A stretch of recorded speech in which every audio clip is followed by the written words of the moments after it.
तो हेलो, नमस्कार, सत श्री अकाल, आदाब। कैसे हैं सभी लोग? मैं हूं आपका दोस्त कुलदीप सिंह फौजदार और आप देख रहे हैं आपका अपना चैनल। दोस्तों, नए साल का आगाज़ और नए वर्ष की आपको ढेरों ढेरों शुभकामनाएं। और मैं आशा करता हूं कि आप अपने घर पर बैठकर या फिर आप जहां कहीं भी आप पढ़ने जाते हैं, ठीक, पूरी नई साल की शुरुआत आप अपने जीवन में जो लक्ष्य है उसको प्राप्ति के लिए मेहनत करके शुभारंभ और प्रारंभ कर रहे होंगे। तो उसी कड़ी में मैंने भी आज का दिन बिल्कुल एक अच्छे तरीके से अपने कर्म को आगे बढ़ाते हुए एक अध्यापक का जो कर्म होता है उसको पढ़ाना, मैं उसी से शुरुआत कर रहा हूं और मैं आशा करता हूं कि आप भी ऐसा कर रहे होंगे। तो दोस्तों, इसी कड़ी में जितनी भी नॉन टेक्निकल फाउंडेशन बैचेस होते हैं हमारे देश में, जो भी परीक्षाएं होती हैं, उन सभी में जो मैथमेटिक्स और रीजनिंग से संबंधित जो भी प्रकार के प्रश्न पूछे जाते हैं और जो अध्याय हैं, उन सब को हम एक सिलेबस और एक तरीके से आज से स्टार्ट कर रहे हैं। ठीक है, तो मैथमेटिक्स में तो ऑलरेडी मैं परसेंटेज और बहुत सारे टॉपिक्स की मैं कुछ वीडियोस डाल चुका हूं, लेकिन एक क्रम से उन वीडियोस को डालने में थोड़ा सा समय नहीं मिल पा रहा था, समय का अभाव था। तो मेरे मित्रों, आज रीजनिंग विषय में, क्योंकि मैं दोनों ही विषयों को पढ़ाता हूं और मैं कोशिश करूंगा कि जितना जनरल स्टडीज़ में भी मेरे पास जो भी ज्ञान है वो भी मैं आपके साथ में साझा कर सकूं। तो आज बिना कोई समय गंवाए हम अपने रीजनिंग विषय का, तर्क शक्ति का अपना पहला चैप्टर अपना स्टार्ट कर रहे हैं, जिसका नाम है अल्फ़ाबेटिकल सीरीज़, यानी question based on alphabetical series, यानी वर्णमाला पर आधारित प्रश्न। ठीक है, चलिए तो हेडिंग बना लेंगे आप लोग, अल्फ़ाबेटिकल सीरीज़।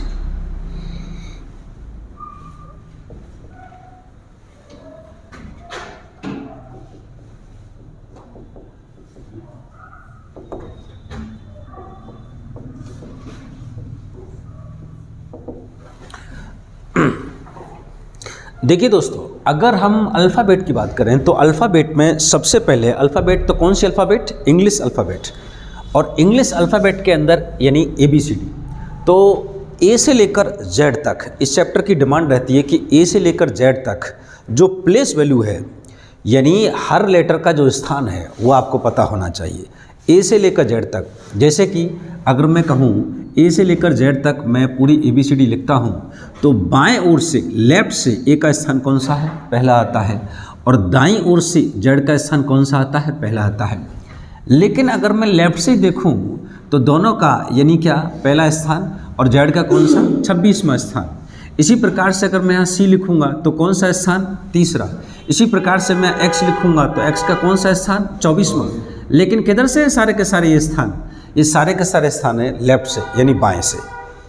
इसी प्रकार से A से लेकर Z तक के सारे स्थान मुझे पता होना चाहिए। ठीक है, और मैं आशा करता हूं कि आपको A से लेकर Z तक के सारे स्थान याद होंगे। अगर याद नहीं है तो मैं एक अलग से वीडियो बना डालूंगा, ठीक, जिसके अंदर सारे के सारे जितने भी लेटर्स हैं उनकी पोजीशनिंग, उनके स्थान को बाएं से याद करना, और इसी के साथ साथ विपरीत दिशा से भी आपको किस तरीके से वो याद रहना चाहिए। ठीक है, उनके लिए एक सेपरेट एक छोटा सा वीडियो में बना के आपके लिए डाल दूंगा। ठीक, चलिए, तो यहाँ पर मैं उम्मीद करता हूँ कि सारे विद्यार्थी सब कुछ कम से कम A से लेकर Z तक के सारे स्थानों को आपको याद रहे होंगे। ठीक है, चलिए अब चैप्टर में थोड़ा सा आगे कंटिन्यू करेंगे हम लोग।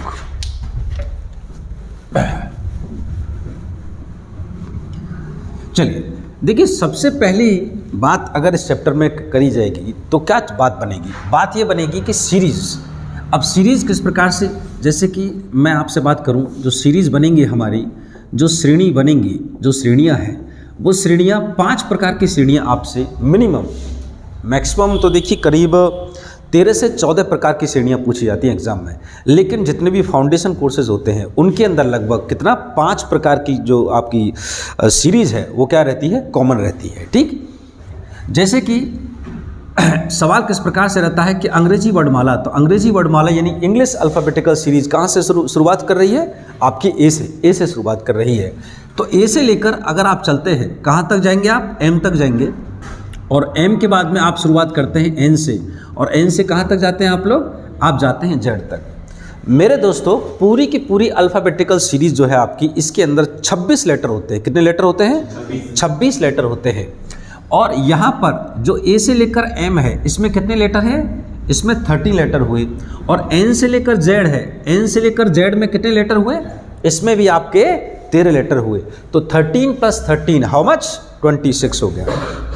तो ए से लेकर एम तक का इसको बोलते हैं अंग्रेजी के अंदर फर्स्ट हाफ। क्या बोलते हैं अंग्रेजी में भैया, इसको फर्स्ट हाफ बोलते हैं, और हिंदी में इसे बोला जाता है क्या, प्रथम अर्धांश। क्या बोला जाता है भाई साहब, प्रथम अर्धांश बोला जाता है इसको, ठीक है। अच्छा, ये जो सेकंड है इसको बोला जाता है सेकंड हाफ। क्या बोलते हैं इसको भाई साहब, सेकंड हाफ, और हिंदी में इसे बोला जाता है क्या, द्वितीय अर्धांश। क्या बोला जाता है, द्वितीय अर्धांश, द्वितीय अर्धांश बोला जाता है। तो ए से लेकर एम और एन से लेकर जेड कितने अर्धांश हो गए, 2 अर्धांश हो गए, यानी फर्स्ट हाफ और सेकंड हाफ, ठीक। अब सवाल किस प्रकार से बनेगा, ये तो अभी पूरी की पूरी अल्फ़ाबेटिकल सीरीज है। सवाल इस प्रकार से बनता है कि अंग्रेजी जो वर्णमाला है, अंग्रेजी वर्णमाला, अभी लिखिए मत, सवाल लिखाऊंगा। सवाल इस प्रकार से बनता है कि अंग्रेजी वर्णमाला में बाएं से 5वें अक्षर के दाएं में 7वां अक्षर कौन सा होगा, ठीक है। यानी कोई भी लेटर है उसके लेफ्ट और राइट में आपको लेटर बताना होगा, ठीक। इस प्रकार के सवाल आपके पास में बनेंगे। तो सबसे पहले तो क्या लेफ्ट, क्या राइट, कैसे, क्या कौन कौन सा सीरीज होता है, उन सीरीज को जरा हम लोग देखते हैं, ठीक है। तो पहला सीरीज इस प्रकार से बनेगा। दूसरा सीरीज क्या करता है, दूसरा सीरीज कहेगा अगर अंग्रेजी वर्णमाला को विपरीत क्रम में लिख दिया जाए, यानी इंग्लिश अल्फ़ाबेटिकल सीरीज को अगर रिवर्स ऑर्डर में लिख दें, समझ रहे हैं, तो बताइए बाएं से 5वें के दाएं 6वां अक्षर कौन सा होगा, यानी राइट से 5th जो है उसके लेफ्ट में 7th कौन सा होगा। इस प्रकार का क्वेश्चन पूछेगा। यानी सेकंड सीरीज बनती है कि अगर पूरी की पूरी जो अल्फ़ाबेटिकल सीरीज है उसको क्या कर दें, रिवर्स कर दें। तो कैसे विपरीत करेंगे इसको, जेड कहाँ जाएगा, सबसे पहले आ जाएगा, इसके बाद में यहाँ से चलेंगे तो यहाँ पर कौन आएगा, एन आएगा, यहाँ कौन आएगा, एम आएगा, और उसके बाद में यहाँ पर कौन है भैया, ए है। समझ गए आप लोग। तो जेड से लेकर कहाँ पर पहुँच जाएंगे हम लोग, एम पे पहुँच जाएंगे। इसमें भी फर्स्ट हाफ हो गया और ये सेकंड हाफ हो जाएगा, ये फर्स्ट हाफ होगा और ये सेकंड हाफ हो जाएगा। क्लियर है, नहीं क्लियर है। तो ये अंग्रेजी वर्णमाला को अगर विपरीत क्रम में लिख दें, आपको परीक्षा में इस प्रकार की कोई भी सीरीज बनाकर नहीं देगा, वो आपको लैंग्वेज में कहेगा, भाषा में कहेगा कि अगर अंग्रेजी वर्णमाला को विपरीत क्रम में लिख दिया जावे तो बताइए बाएं से 5वें अक्षर के दाएं 6वां अक्षर कौन सा होगा। तो आपको खुद से समझना है कि अंग्रेजी वर्णमाला यानी ए से लेकर जेड, और अगर उसको विपरीत क्रम में लिखें यानी रिवर्स ऑर्डर में लिखें तो क्या करना पड़ेगा, जेड से लेकर ए। समझ में आ गई। चलिए, जो तीसरी सीरीज है वो तीसरी सीरीज क्या बनती है, तीसरी सीरीज ये कहता है कि अगर अंग्रेजी वर्णमाला के प्रथम अर्धांश को विपरीत क्रम में लिखें और द्वितीय अर्धांश यानी सेकंड हाफ जो है उसको एज इट इज जैसा का तैसा रखा जाए, तो बताइए बाएं से 5वें अक्षर के दाएं 7वां अक्षर कौन सा होगा। यानी आप गौर से देखें यहाँ पर, तो पहला वाला जो अर्धांश है इसको उल्टा कर दिया, यानी कहाँ, एम से लेकर, और जो सेकंड वाला अर्धांश है उसको आपने क्या रखा, एज इट इज रखा, एन से लेकर कहाँ तक, जेड तक। समझ में आ गई बात, ठीक है। अब आ जाइए, चौथा वाला सीरीज क्या बन सकता है कि अगर अंग्रेजी वर्णमाला के पहले वाले पार्ट को, पहले अर्धांश को ए से लेकर एम एज इट इज रखा जाए और लास्ट वाले पार्ट को आप क्या कर दें, इसे रिवर्स कर दें, यानी जेड से लेकर कहाँ पे कर देते हैं भाई साहब आप लोग, एन कर दें, तो बताइए उसके सवालों का जवाब दें आप, है ना। और यहाँ जो 5वां सीरीज बनता है, 5वां सीरीज जो बनेगी वो ये कहेगी कि अगर दोनों के दोनों जो अर्धांश हैं अगर उनको विपरीत क्रम में लिख दें तो क्या होगा। तो दोनों के दोनों अर्धांश देखें तो जरा, यानी एम से लेकर कहाँ कर दें हम लोग, ए कर दें, और जेड से लेकर कहाँ कर दें भाई साहब, जेड से लेकर कहाँ कर दें हम लोग, एन कर दें। तो देखो बहुत छोटी छोटी जो परीक्षाएं होती हैं, हो सकता है कि उनके अंदर ये मात्र केवल 2 सीरीज से सवाल पूछ लिए जाएं, लेकिन आजकल परीक्षाओं का लेवल थोड़ा सा बढ़ रहा है। तो इसीलिए मेरे दोस्तों ये 3 सीरीज और अभी इसमें आगे चलकर 13 तरह की सीरीज, 14 तरह की, 15 तरह की सीरीज बन सकती है। वो कह सकता है यहाँ पर आगे चलकर और सीरीज बना सकता है कि अगर अंग्रेजी वर्णमाला में से, ठीक है, सारे स्वरों को हटा दिया जाए और केवल क्या रह जाए, व्यंजन रह जाए, तो बताइए ठीक है, बाएं से 5वें अक्षर के दाएं 7वां अक्षर कौन सा होगा, एक नई सीरीज बनकर तैयार हो गई। समझे। वो आपसे ये भी कह सकता है कि जो आपकी अल्फ़ाबेटिकल सीरीज है, जो आपकी वर्णमाला है, उसमें से प्रत्येक दूसरे अक्षर को हटा दिए जाए, यानी बी को हटा दिया जाए, डी को हटा दिया जाए, तो क्या बन जाएगी सीरीज, ए सी ई ऐसे करके सीरीज बनेगी। तो बताइए बाएं से दाएं 5वां अक्षर कौन सा होगा। क्लियर नहीं क्लियर है। ठीक, तो इस प्रकार से अलग अलग तरीके से क्वेश्चन को पूछ सकता है। लेकिन मूल रूप से अगर हम बात करें तो बिल्कुल फाउंडेशन कोर्सेज के अंदर ये 5 तरह की सीरीज को ज़्यादा पूछने की गुंजाइश रहेगी। ठीक है, तो सबसे पहले इस अल्फ़ाबेटिकल सीरीज के अंदर अल्फ़ाबेट का यूज हुआ। अल्फ़ाबेट यानी वर्णमाला का ए से लेकर जेड तक का प्रयोग हुआ, और ए से लेकर जेड तक के सारे, ठीक है, हमें नंबरिंग में देखो क्यों ऐसा क्यों करते हैं हम लोग, इनके नंबर हम याद क्यों करते हैं, क्योंकि ABCD के अंदर जब कभी भी हम ABCD में बीच में से अगर पूछना स्टार्ट करते हैं, मैंने आपसे कहा कि बताइए भाई साहब कि M के बाद M से लेकर Q तक, ठीक है, कितना डिफरेंस है, तो आप क्या करेंगे, M से पढ़ना MNPQ, मैंने क्या आप हो सकता है कि एक आध लेटर को बीच में छोड़ जाएं। लेकिन अगर मैं कहूँ काउंटिंग में कि बताइए मुझे आप 28 के बाद में गिनती बोलना स्टार्ट करो, काउंटिंग करना स्टार्ट करो, तो आप बिल्कुल भी नहीं भूलेंगे। मैं कह दूं 5 और 8 के बीच में कितना है, तो आप कह देंगे 8 में से 5 गए तो कितना बचा, 3। यानी जो नंबर्स होते हैं, नंबर्स के अंदर हम मिस्टेक्स नहीं करते। इसीलिए मेरे दोस्तों इस अल्फ़ाबेट को हम in the form of number याद करते हैं। यानी ए का स्थान कौन सा है, पहला, बी का स्थान कौन सा है, दूसरा, इसी प्रकार से जेड तक के सारे स्थान हमको क्या है, याद है। फिर इनके हमने विपरीत भी याद किए हुए हैं। ठीक है, ए से लेकर जेड तक के क्या अपोजिट होते हैं वो भी याद किए हैं, इनका यूज होगा इसमें। तो सबसे पहले 5 तरह का सीरीज होता है, 5 तरह का सीरीज एक एक करके सारी सीरीज पे क्वेश्चंस बनाएंगे, लेकिन वो सीरीज कौन कौन सी है उसको हमने पहले सीखा। ठीक है, तो प्लीज नोट डाउन, जल्दी से नोट करें, इसके बाद में फिर हम आगे चलते हैं। नोट करिए।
चलें।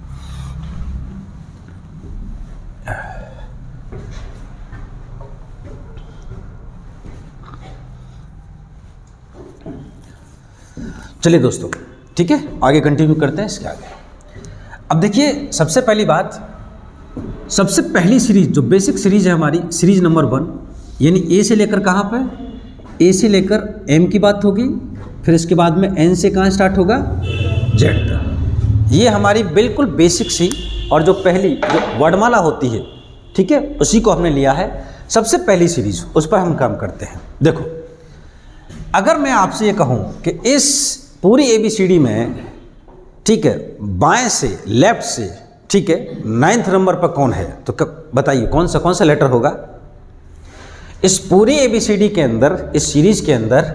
मैं आपसे पूछ लूँ, यहाँ से क्वेश्चन पूछता हूँ कि ठीक है, तो मुझे बताएंगे आप, ठीक, कि लेफ्ट से 9th नंबर पर कौन सा लेटर होगा, बताइए मुझे। लेफ्ट से 9th नंबर पर कौन सा लेटर होगा, आई होगा, कौन सा, आई होगा, कौन सा होगा, आई होगा। अच्छा मुझे बताइए कैसे पता लगा आपको, क्योंकि आपको याद है, क्योंकि आपको याद है, ए से लेकर और जेड तक ए बराबर 1 होता है, बी बराबर 2 होता है, सी बराबर 3 होता है, डी बराबर 4 होता है। इन सब की लेफ्ट से, कहाँ से, लेफ्ट से, लेफ्ट से बाएं से, देखो अंग्रेजी में बोलते हैं इसको लेफ्ट और हिंदी में बोलते हैं इसको बायां, ठीक है, क्या बोलते हैं, बायां। तो सारे के सारे लेटर्स की, सारे के सारे अक्षरों की बाएं से मुझे स्थान याद है कि ए पहले नंबर पर होता है, बी दूसरे नंबर पर होता है, सी तीसरे नंबर पर होता है। तो लेफ्ट से 9th नंबर पर कौन सा हो जाएगा, आई हो जाएगा। अच्छा मुझे बताइए, लेफ्ट से 20वें नंबर पर कौन होगा, कौन होगा, टी होगा। 2020 बिस्किट याद है आपको। मैं आपसे पूछूं कि लेफ्ट से 13वें नंबर पर कौन होगा, तो बताइए कौन होगा, 13वें नंबर पर कौन होगा, एम। मकान नंबर मैंने आपको याद कराया भाई, एम, एम बोले तो एम और एन। मकान नंबर कौन सा याद रहना चाहिए आपको, मकान नंबर आपको कौन सा याद होना चाहिए, 13 और 14। मकान नंबर 13 और 14 आपको याद रहना चाहिए, ठीक है। तो इसका मतलब ये है कि इंग्लिश अल्फाबेटिकल सीरीज, अंग्रेजी वर्णमाला के अंदर आप बाईं ओर से किसी भी लेटर का नंबर बता सकते हो। क्यों, क्योंकि आपको याद है, क्लियर है। लेकिन समस्या कब आती है, लेकिन समस्या तब आती है कि जब मैं इसी बात को ये पूछूं कि राइट हैंड साइड से, कहाँ से, राइट से, यानी दाएं से, फ्रॉम राइट हैंड साइड। अंग्रेजी में इसे बोलेंगे हम लोग राइट और हिंदी में कहते हैं हम लोग दायां। क्या बोलते हैं, दायां। तो जब राइट हैंड साइड से, जैसे कि मैं आपसे पूछ लूं कि राइट हैंड साइड से 9th लेटर कौन सा होगा, मुझे बताइए। दाईं तरफ से 9वां अक्षर कौन सा होगा। अब आप आई नहीं बोल सकते, अब आप आई नहीं बोल सकते, ठीक है, क्योंकि देखिए अगर आप उधर से काउंट करना स्टार्ट करेंगे तो आप देखेंगे आपको आई नहीं मिलेगा। अब आई ने आंसर नहीं होगा आपका। आपको जो 9 बराबर आई याद है वो किधर से याद है, वो लेफ्ट से याद है। किधर से, बाईं तरफ से याद है। तो अगर राइट से आपसे पूछा है तो देखिए इसके लिए मैंने आपको बहुत बिल्कुल बेसिक सा तरीका, जैसे कि एक फॉर्मूला होता है कि टोटल बराबर लेफ्ट प्लस राइट माइनस में 1। ये जहाँ कहीं भी पंक्ति वाला अरेंजमेंट बनता है, एक लीनियर अरेंजमेंट, रो वाला अरेंजमेंट जब बनता है, वहाँ पर मेरे दोस्तों इस फॉर्मूले का प्रयोग होता है। आगे चैप्टर आएगा रैंकिंग, वहाँ पर है ना हम इसका प्रयोग करेंगे। तो टोटल बराबर लेफ्ट प्लस राइट माइनस 1, यानी टोटल कितना कि number of letters used in this alphabetical series. So how many number of letters are used, कितने अक्षरों का प्रयोग किया, 26। कितने लेटर होते हैं टोटल, 26 होते हैं, यानी 26 प्लस यहाँ से बराबर लेफ्ट प्लस राइट माइनस 1। जब ये -1 इधर आ जाएगा तो कितना हो जाएगा, 26 प्लस 1 यानी लेफ्ट प्लस राइट। और मेरे दोस्तों ये बन गया कितना, 27। 27 बराबर लेफ्ट प्लस राइट। अब देखिए अगर आपको लेफ्ट निकालना है तो आप इस 27 में से किसको, राइट को घटा दीजिए, और अगर आपको राइट निकालना है तो आप इस 27 में से लेफ्ट को घटा दीजिए। कुल मिला के बात ये हो गया कि अगर लेफ्ट पता है तो राइट निकाल सकते हैं, और राइट पता है तो आप लेफ्ट निकाल सकते हैं। यानी हम दोनों के अपोजिट, विपरीत निकाल सकते हैं। और वो कैसे निकाल सकते हैं, मात्र जिसका भी हमें पता करना है हम उसे 27 में से घटा दें। क्या करते हैं, 27 में से। अब देखिए मुझे 9th लेफ्ट से याद है, लेकिन मुझे राइट से याद नहीं है। तो मैं राइट निकाल सकता हूँ। कैसे निकाल सकता हूँ? 27 में से घटाकर। तो देखिए 27 में से अगर मैं 9 को घटा लूँगा तो 70 में से 9 गए तो कितना बचेगा भाई साहब? 18 हो जाएगा यहाँ से। ठीक है, और 18 बराबर मुझे याद है, अब लेफ्ट से 18 बराबर कितना होता है? बोलो, आर होता है। कितना होता है? आर होता है। तो मेरे मित्रों, अगर आपसे किसी भी लेटर का राइट हैंड साइड से पूछा जाए तो आप उसे 27 में से माइनस करके उसका अपोजिट यानी राइट निकाल सकते हैं। लेफ्ट आपको पता है और आप राइट उसका निकाल सकते हैं। ठीक है, ये मेरे उन दोस्तों के लिए है कि जो पूर्ण रूप से अभी बिल्कुल शुरुआत कर रहे हैं, वो 27 में से इन बातों को घटा कर चेक करें। लेकिन हमें प्रत्येक लेटर का जिस प्रकार से स्थान पता है, उसी प्रकार से प्रत्येक लेटर का अपोजिट भी पता होना चाहिए। क्योंकि जिस प्रकार से आज का परीक्षा का दौर है, अगर उस दौर में आप प्रत्येक लेटर को घटा कर अगर चेक करेंगे तो मेरे मित्रों बहुत ज़्यादा समय लग जाएगा, जो कि आपकी परीक्षा की दृष्टि से बिल्कुल भी ठीक नहीं है। ठीक है, अब देखिए इसका प्रयोग कहाँ होगा अपोजिट का? जब आप कोडिंग डिकोडिंग करेंगे। अब मान के चलिए एक बहुत बड़ा जो है एक नंबर आ गया, एक वर्ड आ गया, जैसे कि रिप्रेजेंटेटिव। अब कितना बड़ा है, यहाँ पर आपने लिखा रिप्रेजेंटेटिव, यहाँ से आप देख सकते हैं। ठीक है, ये कितना बड़ा है देखिए आप। ठीक, अब इसको कोडिंग करना है और आप इसका अपोजिट निकालने बैठ गए 27 में से घटा कर, तो देख सकते हैं कितने सारे लेटर हैं और आप इसे 27 में से घटाएंगे तो कितना समय लग जाएगा। तो इसके लिए आपको प्रत्येक लेटर का क्या होना चाहिए? अपोजिट याद होना चाहिए। ठीक है, अच्छा, इनको मैं आपको याद करवा दूंगा किस तरीके से याद करना है, लेकिन मैं बस ये देखना चाहता हूं कि अगर कितने लोगों को इसकी ज़रूरत है। अगर आपको याद नहीं है और आप चाहते हैं कि सारे के सारे लेटर्स के अपोजिट आप विद इन सेकेंड्स मेंटली ही सोच लें, तो मेरे दोस्तों आपको कमेंट सेक्शन में जाकर लिखना होगा कि सर इन दोनों पर सारे के सारे लेटर्स का अल्फ़ाबेटिकल वैल्यू याद करना, प्लस में उनके अपोजिट्स का भी याद रहना चाहिए। कुछ ऐसा ट्रिक हमें बताएं। तो दोस्तों आप कमेंट सेक्शन में जाकर लिखें, तो जिससे कि मुझे पता लगेगा कि कितने मेरे दोस्तों की इसकी सख्त ज़रूरत है। ठीक है, अभी मैं उम्मीद करता हूं कि सारे के सारे लेटर्स के आपको प्लेस वैल्यू याद भी है और अपोजिट भी। ठीक है, दोनों के दोनों आपको याद है। चलिए आते हैं नेक्स्ट। अब देखिए किसी भी लेटर का आप लोग अपोजिट निकाल सकते हैं, 27 में से घटा कर निकाल सकते हैं। लेकिन जैसे कि एक छोटा सा प्रश्न मैं आपके लिए लिखता हूं, ठीक है, सभी लिखेंगे। एक सवाल है कि आई के, सवाल क्या कहता है? सवाल है यहाँ से, ठीक है, आई के दाएं पांचवा अक्षर कौन सा होगा? पांचवा अक्षर कौन सा होगा? पांचवा अक्षर कौन सा होगा? अच्छा मुझे बताइए जल्दी से आप, आई के दाएं पांचवा अक्षर कौन सा होगा? बहुत छोटा सा सवाल है, जल्दी से बताएं। तो देखिए आप लोग, एक तरीका तो ये है कि आप आई तक सारे के सारे काउंटिंग लिखें, ठीक, लेकिन कोई ज़रूरत नहीं है। आई के दाएं में निकालना है, ये होता है लेफ्ट हैंड मेरा इधर, और ये कौन सा है? ये राइट हैंड। ये राइट, ये लेफ्ट, यानी ये कौन सा है? इसे बोलेंगे हम दायां, और इसे कौन सा बोल देंगे हम लोग? बायां। इसे बायां बोलेंगे। अब आप देखें, उसने बोला है आई, तो आई का आपको लेफ्ट से तो याद है कि नहीं कितना? 9। अब वो कह रहा है कि आई के दाएं पांचवा स्थान, यानी अगर इधर से मैं राइट में चलूंगा तो देखो काउंटिंग तो कहाँ से स्टार्ट हुई है? 1 से लेकर 9 तक, यानी ए से स्टार्ट हुआ होगा। आई का नंबर कौन सा है? 9वां है, ठीक है। 9 प्लस, अब देखो पांचवा स्थान जाना है इधर, तो 9 के दाएं में अगर मैं चलूंगा तो मुझे बताइए 5 छोड़ के चलना पड़ेगा, तो इधर 9 में प्लस होगा कि माइनस होगा? प्लस होगा, क्योंकि 9 के आगे, राइट में 9 के आगे चीजें मिलेंगी, तो 9 और प्लस 5, 9 और 5 कितना हो जाएगा? 14। और ये जो लेटर है ना 14वां, यहाँ से, तो 14वां कौन सा हो जाएगा भाई साहब? एन। तो यही मेरा क्या हो जाएगा? आंसर। अभी घबराइए नहीं, इनको सारी चीज़ों को ट्रिक से भी करेंगे हम लोग, लेकिन पहले आप एक समझ विकसित करें, ठीक है। तो आई के दाएं में पांचवा अक्षर कौन सा? अगर इस प्रकार से भाषा देकर सवाल आता है तो 9 प्लस 5 कितना हो जाएगा? 14 हो जाएगा, ठीक है।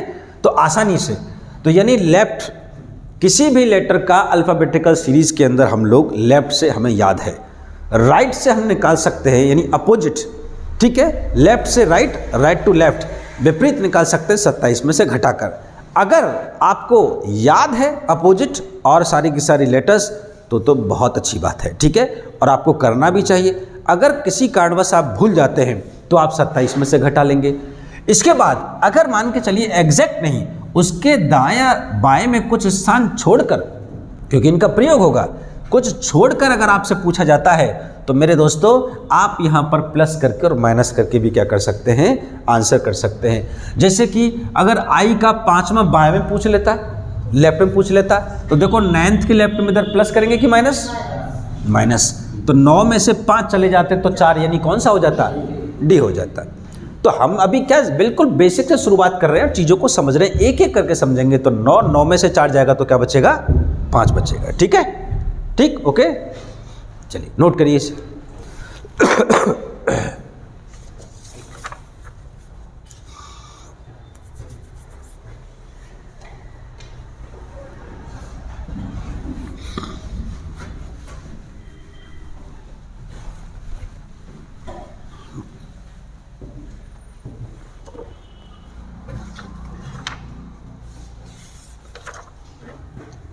चलिए आइए, चलिए दोस्तों देखते आगे आ जाए। अब देखिए पूरे मैथ्स और रीजनिंग में मैं आपको कुछ बातें बता रहा हूँ, उनको आप गौर से समझें, ठीक है। पूरे मैथ और रीजनिंग में याद रखना कि किन्हीं भी दो विपरीत चीज़ें हैं, ठीक है, कोई भी दो विपरीत यानी एक दूसरे के अपोजिट हैं। मेरे दोस्तों याद रखिएगा, दो अपोजिट चीज़ों के बीच में, ठीक है, हमेशा क्या होता है, प्लस होता है, ठीक है। और अगर कोई दो चीज़ें समान हैं, ठीक है, सेम है, तो मेरे दोस्तों उनके बीच में क्या हो जाएगा, माइनस हो जाएगा। यानी टू अपोजिट चार्जेस ऑलवेज क्या करते हैं, अट्रैक्ट करते हैं, और टू सेम चार्जेस क्या करते हैं, एक दूसरे को रिपेल करते हैं, ठीक है। तो अगर कोई भी दो चीज़ें कैसी हैं, यहाँ से अगर विपरीत हैं तो उनमें क्या कर दीजिए, प्लस कर दीजिए। और अगर कोई दो चीज़ें समान हैं तो उनमें क्या कर दीजिए, आप हमेशा माइनस कर दीजिए, ठीक। ये आपने फिजिक्स में भी पढ़ा होगा। अब देखिए कोई भी दो चीज़ें, कौन कौन सी, मैं पूरे मैथ रीजनिंग की बात कर रहा हूँ। जैसे कि अगर इस अध्याय की बात करते हैं हम लोग, तो इस अध्याय में क्या हो सकता है, देखिए इस अध्याय में हो सकता है, सबसे पहले दो डायरेक्शन है, देखो इधर गौर से समझना, इधर से इसको बोलते हैं हम लोग लेफ्ट, इसको क्या बोलेंगे, लेफ्ट, यानी क्या, बायां, क्या बोलते हैं, बायां। मेरा बायां हाथ किधर है, इधर है, इसको लेफ्ट हैंड, ठीक है। देखो गौर से समझना, एक बात है बाएं से, एक बात है बाएं में, दोनों बातों में जमीन आसमान का अंतर है। एक लिखा है मैंने बाएं से और एक लिखा है मैंने बाएं में। आप गौर से समझें, एक का स्थान बाएं से 10वां है, एक का स्थान बाएं से 10वां है, यानी बाएं से, यानी किधर से, लेफ्ट हैंड साइड से, बाएं से इधर से चलना स्टार्ट किया, और एक कौन से नंबर पा के बैठ गया भाई साहब, 10वें नंबर पा के बैठ गया। लेकिन मैं ये कह रहा हूं यहीं पर कि प्रीति अमित के बाएं में 5वें स्थान पर बैठी हुई है। तो मुझे बताइए आप लोग, अगर यहां से 1 से स्टार्टिंग हुई है, ठीक है, तो प्रीति अब अमित के आगे बैठेगी कि पीछे बैठेगी, इसके अमित के बाएं में। अब बाएं में इधर चलेंगे कि इधर चलेंगे, इधर चलना है आपको, समझे, अमित का बाएं किधर, इधर पड़ेगा, बाएं में, तो इधर चलना पड़ेगा आपको। अब अगर इधर चलेंगे आप लोग तो तरीके से किधर से हो गया, राइट से, दाएं से। तो आपने देखा, अगर से और में एक छोटे से शब्द को बदलने से पूरी की पूरी भाषा में ना, देख रहे हैं, आपका डायरेक्शन बदल जाएगा। तो बिल्कुल बिल्कुल गंभीरता से इस बात को आप समझेंगे यहां से कि बाएं से बाएं में, तो लेफ्ट और राइट को अच्छे से समझें आप लोग, ठीक, अच्छे से समझें इस बात को कि ये आपका, या तो आपके पास आपकी पूरी की पूरी एक सीरीज है, एक पंक्ति है, पंक्ति में दो ही बातें होती है, एक बायां होता है, एक दायां होता है, ठीक है। यानी इधर से चलेंगे तो इसको बोलते हैं हम लोग लेफ्ट, इसको बोलेंगे यहाँ पर मेरे दोस्तों बायां, ठीक है। और यहाँ से इसको मैं बोलूँगा यहाँ से राइट, ठीक, और यहाँ बोलेंगे इसको हम लोग दायां। मेरे दोस्तों देखिए, मैं जिस प्रकार से अभी आपको पढ़ा रहा हूँ, मैं मान रहा हूँ, मैं अपने उन साथियों को साथ लेकर चलना चाहता हूँ जो बिल्कुल अभी अभी उन्होंने तैयारी शुरू की है, या किसी कारणवश उनका बेस बहुत कमज़ोर है, जो मेरे साथी एक बार में चीज़ों को अच्छे से नहीं पकड़ कर पाते हैं, या पढ़ाई में थोड़े से वो ठीक नहीं है, जो मेरे दोस्त इन सारी बातों को पहले से जानते हैं, अगर उनको लग रहा होगा, क्योंकि लग रहा होगा उनको कि सर बहुत स्लो चल रहे हैं, ठीक है, तो मेरे दोस्तों थोड़ा सा आप सब्र करें, क्योंकि देखिए अगर नींद थोड़ी सी कमज़ोर रह जाएगी तो फिर आगे चीज़ों को मतलब पढ़ाने में वो मज़ा नहीं आएगा। तो अच्छे अच्छे क्वेश्चंस भी हम सॉल्व करने वाले हैं, लेकिन उसके लिए सबसे पहले बेस को अच्छे से अच्छा बनाना होगा, ठीक है। तो आप प्लीज़ थोड़ा सा कोऑपरेट कीजिएगा, ओके। तो देखेंगे ये है आपका लेफ्ट और ये क्या आपका राइट, यानी क्या बाएं से और कहाँ से भाई साहब, दाएं से। तो एक बायां होगा और एक दायां होगा। अब चार कंडीशन बनेंगे यहाँ पर। चार कंडीशन क्या क्या बन सकती है, वो ऐसे कह सकता है कि अंग्रेजी वर्णमाला में यहाँ से बाएं से, ठीक है, तो इस बाएं के लिए अब मैं प्रयोग करूँगा एल, क्योंकि परीक्षा में इतना समय नहीं हमारे पास कि बायां दायां लिखेंगे हम लोग। और राइट के लिए मैं प्रयोग क्या करूँगा भाई साहब, आर, यानी एल और आर से मैं काम चलाऊँगा। तो सवाल में वो क्या प्रयोग कर सकता है कि अंग्रेजी वर्णमाला में बाएं से पांचवें अक्षर के बायां, यानी एक बार लेफ्ट बोला फिर दोबारा से भी वो लेफ्ट का प्रयोग कर सकता है कि अंग्रेजी वर्णमाला में बाएं से पांचवें अक्षर के बाएं पांचवा अक्षर कौन सा होगा या सातवां अक्षर कौन सा होगा। तो ये लेफ्ट। अब ये ऐसा भी कह सकता है कि पहला राइट उसके बाद में दूसरा भी राइट, ठीक। ऐसा भी कह सकता है कि पहला लेफ्ट हो जाए और दूसरा क्या हो जाए, राइट हो जाए। या फिर ऐसा हो सकता है कि पहला राइट हो जाए और दूसरा लेफ्ट हो जाए। ये चार कंडीशन के अलावा कोई भी अदर कंडीशन नहीं बन सकती। अब यहाँ पर आप गौर से ज़रा देखें कि ये लेफ्ट है, ये लेफ्ट है, तो मुझे बताइए ये दोनों चीज़ें समान है कि विपरीत है, सेम के अपोजिट, सेम है। और सेम के लिए क्या करना है, हमें माइनस करना है। तो याद रखिएगा आगे चल के, अभी मैं कॉन्सेप्ट मैं आपको बता रहा हूँ, अभी इसको यूज़ करूँगा। तो लेफ्ट और लेफ्ट दिखे तो हम क्या करेंगे, माइनस। राइट और राइट हमें दिखा क्या, तो क्या करेंगे हम लोग, माइनस। यहाँ से लेफ्ट और राइट ये दोनों कैसे हैं, अपोजिट हैं। अपोजिट में क्या करते हैं दोस्तों, अपोजिट में प्लस करते हैं। ये राइट है, ये लेफ्ट है, अपोजिट है, तो अपोजिट में क्या कर देंगे, प्लस कर देंगे। बोलिए समझ में आ रहा है सबको भाई साहब कि दो चीज़ें जब कभी भी आगे चलकर मैथ में भी यूज़ करना है, जब जहाँ पर लाभ और हानि की बात होगी, प्रॉफिट और लॉस की बात होगी, तो प्रॉफिट होगा तो माइनस हो जाएगा, सेम होता है। लॉस होगा, हानि होगी तो माइनस कर देंगे, ठीक है। लाभ और हानि होगी तो विपरीत होगा, अपोजिट, ठीक। तो क्या कर देंगे, प्लस कर देंगे मेरे दोस्तों। वहाँ पर भी इसका प्रयोग करते हैं। जब दो चालें मैथ के अंदर स्पीड्स जब विपरीत होंगी तो प्लस कर देंगे, जब समान होंगी तो माइनस कर देंगे। समझ रहे हैं आप लोग। डायरेक्शंस के अंदर भी ऐसा ही होगा, ठीक है। Clockwise, anti clockwise, left, right. तो मेरे दोस्तों पूरे मैथ और रीजनिंग में जब भी कोई दो चीज़ें समान हो तो उस पर माइनस कीजिएगा, और अगर दो चीज़ें विपरीत हो तो आप प्लस कीजिएगा, ठीक है। क्लियर है। तो मैं आशा करता हूं कि आपको समझ में आया होगा। और ये जो प्लस माइनस जो मैं आपको बता रहा हूं, ये कॉन्सेप्ट जो आपको समझ में आया है, इसको प्लीज़ आप अच्छे से अपने नोट्स बनाइए, अच्छे से नोट कीजिए। इसके बाद में धीरे धीरे करके हम पहली सीरीज़ को लेते हुए क्वेश्चंस में आगे चलना शुरू करते हैं, ठीक है। चलिए प्लीज़ नोट करिए।